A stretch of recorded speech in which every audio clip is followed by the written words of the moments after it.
Okay, two things before we get started on the edging of something. First things first, see how I left some paint on here on this knife? Okay, we want to not leave paint on the knives because it's going to make your knife painting and your application onto your surface not as accurate as to what you want. So if this does happen, you'll notice you could take a knife or even your fingernail and you can scrape it off. However, you get too many layers on there or it winds up being too old, you will never be able to do that.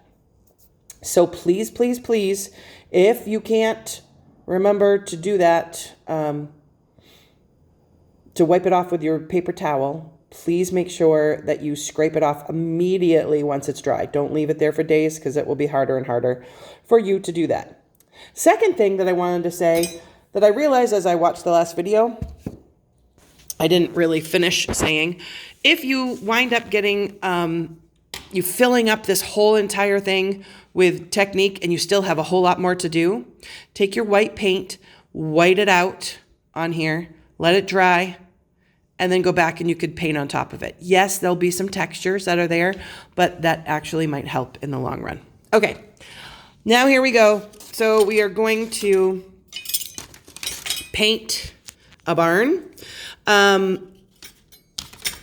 You can take your paint and you can mix it on your palette if you so choose. I'm going to start contaminating my paints because I'm just about done with this. But anyway, you shouldn't. Every time you go in and get paint, make sure you clean off your paint palette knife. I'm finding it hard since I don't have that third hand.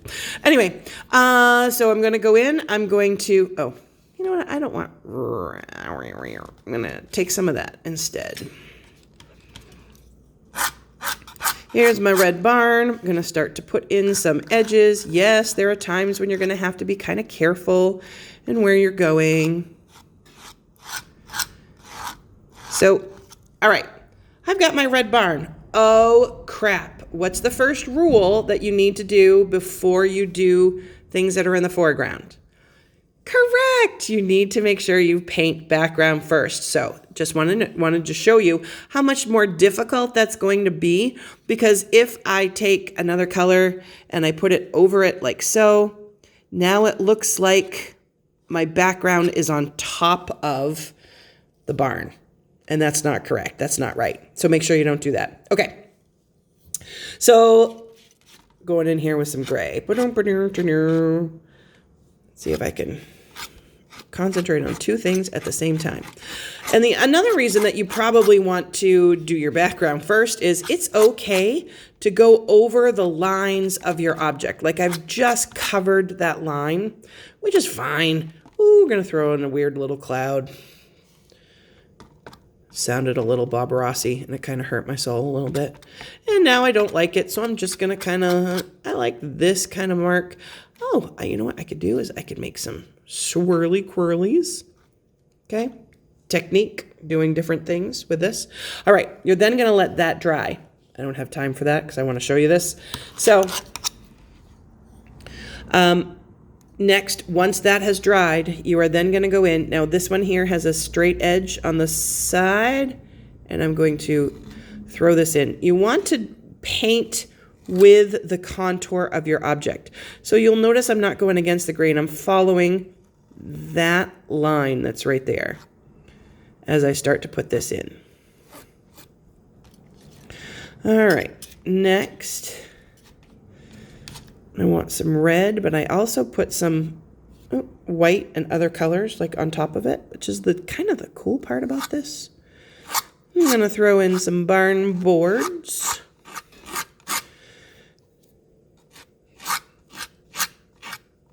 Oh, just went into the roof, but that's okay. All good. You can then start to do techniques. One of my personal favorites is this little jewel right here, the square one. And I can go in and take maybe some gray. See if I can do this and do this at the same time. Kind of make it look barn boardy, different textures. I kind of like it, but it's not hitting me quite yet. Maybe I need longer strokes. And then, ooh, I could take out. Get some texture with some sgraffito, okay? Then as you build that, I'm going to come in over here, pull this in. Probably should have waited for that to dry, so drying time is important, P.S. I want to do some edging here in a minute, but I want to get that built in. There. Coming back in here, just getting some paint on the side of this, and maybe throwing in a highlight. Go back and get a little more.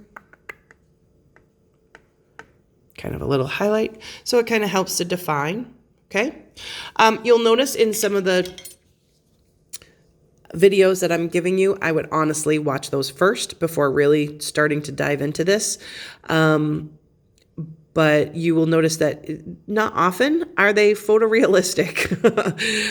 This is so much more about texture than it is anything else. Texture, light source, please pay attention to light sources when you are working in this, because that's going to help make things make sense. So see where those highlights are and those shadows are, and then relay that back into your painting along with different textures that you might use that you see in here. So that's the end. I want you to do like for practice, like a barn or something that has a hard edge. An apple. Ooh, apple would be kind of fun because it's organic. Maybe buildings in a city. So just so that you can get the idea of how to form lines and edges on things, because that is going to be probably the most difficult challenge for most of you. All right, that's it. I'm done with videos. Woohoo! Have fun practicing. And I will be posting where you need to post your practice online. Please feel free to Zoom me anytime.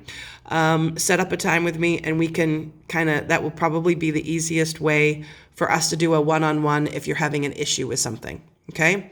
All right. I will see you soon. I hope you're also creating art so that you can send that to me.